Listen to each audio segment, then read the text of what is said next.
সুপ্রিয় দর্শক, প্রীতি ও শুভেচ্ছা নিন। আমি শহীদুল ইসলাম। আজকে যে বিষয়টি নিয়ে আলোচনা করব সেটি হচ্ছে যুক্তরাষ্ট্রের সঙ্গে ওয়াশিংটনে জ্বালানি চুক্তি সই করেছে বাংলাদেশ। প্রিয় দর্শক, আপনারা জানেন অন্তর্বর্তীকালীন সরকারের মেয়াদের শেষের দিকে অর্থাৎ নির্বাচনের 3 দিন আগে যুক্তরাষ্ট্রের সঙ্গে যে বিতর্কিত বাণিজ্য চুক্তিটি করেছে সেই চুক্তিটির আওতাভুক্ত এটি। অর্থাৎ যুক্তরাষ্ট্র যে সমস্ত পণ্য রপ্তানি করে সেই সমস্ত পণ্য ক্রয় করতে বাধ্য বাংলাদেশ।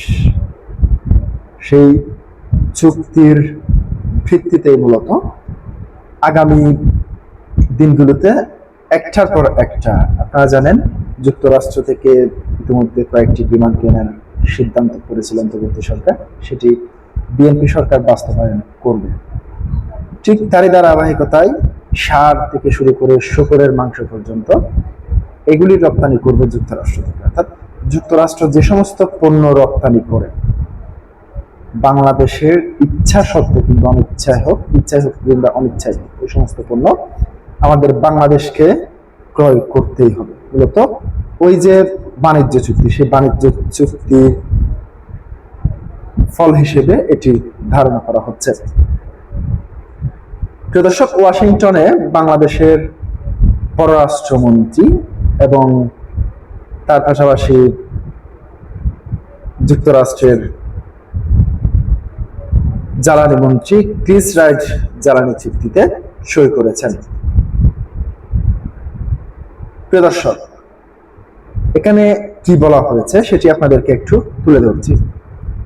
জ্বালানি খাতে কৌশলগত সহযোগিতা জোরদার বাংলাদেশ ও যুক্তরাষ্ট্রের একটি সমঝোতা স্মারক MOU সই করেছে বৃহস্পতিবার 14 মে ওয়াশিংটন ডিসিতে যুক্তরাষ্ট্রের জ্বালানি মন্ত্রণালয়ে এই সমঝোতা স্বাক্ষরিত হয়। বাংলাদেশের পক্ষে পররাষ্ট্রমন্ত্রী ডক্টর খলিলুর রহমান এবং যুক্তরাষ্ট্রের পক্ষে জ্বালানি মন্ত্রী ক্রিস রাইটস এতে স্বাক্ষর করেছেন।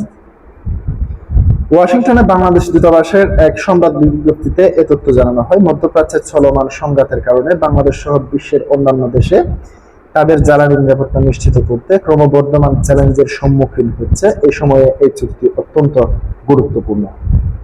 দূতাবাস জানিয়েছে, এই সমঝোতা স্মারক বাংলাদেশের দীর্ঘমেয়াদী জ্বালানি নিরাপত্তা এবং জোরদার সহায়তা করবে। এটি সাশ্রয়ী মূল্য ও সাপ্লাই চেইনের টেকসইতার ভিত্তিতে জ্বালানির উৎস বহুমুখীকরণের সহায়তা করবে এবং দুই দেশের মধ্যে বৃহত্তর জ্বালানি সহযোগিতার নতুন ক্ষেত্র উন্মোচিত হবে।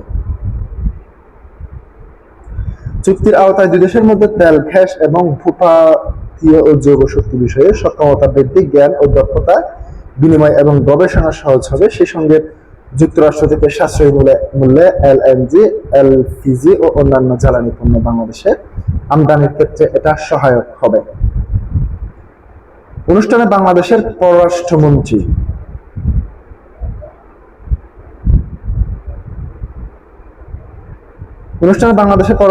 এই সমঝোতা স্বাক্ষরে বাংলাদেশের যুক্তরাষ্ট্র সম্পর্কের আরেকটি মাইলফলক হিসেবে অভিহিত করেন। এই উদ্যোগের প্রতি সমর্থনের জন্য প্রধানমন্ত্রী তারেক রহমান এবং যুক্তরাষ্ট্রের প্রেসিডেন্ট ডোনাল্ড ট্রাম্পকে ধন্যবাদ জানান পররাষ্ট্রমন্ত্রী খলিলুর রহমান।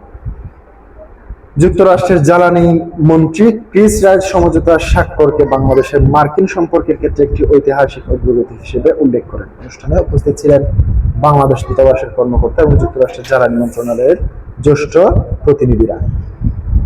প্রিয় দর্শক, আজকে পর্যন্তই। আসসালামু আলাইকুম।